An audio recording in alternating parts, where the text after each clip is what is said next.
Now let's turn to the U.S. state of South Carolina, where U.S. and state flags still remain flying at half-mast in tribute to the 9 people killed in the church massacre in Charleston. But one controversial flag has not been lowered, the Confederate flag, which is still flying on state capitol grounds. The flag carries a lot of historical significance in the U.S., and many say it's time to bring it down. And Roy Rattenberg reports on the controversy that stretches back more than 100 years.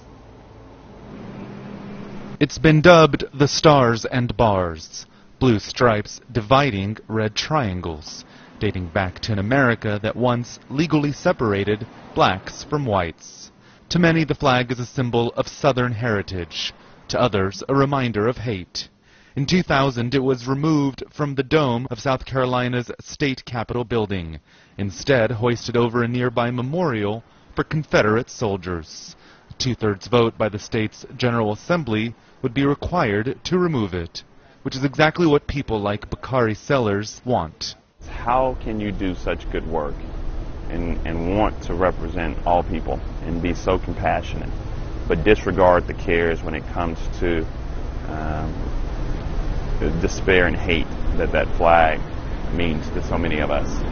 During the U.S.'s Civil War in the 1860s, the Confederate flag was a symbol of Southern pride, a monument to those fighting for a separate homeland that supported slavery.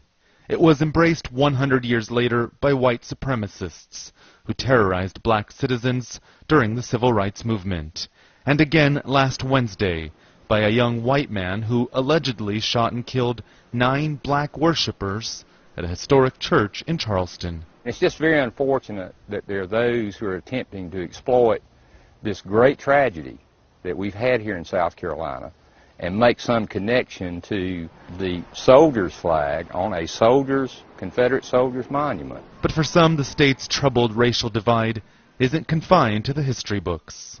In April, this video showing an unarmed black man, Walter Scott, being shot multiple times in the back by a white police officer went viral. This is the spot where Scott was killed.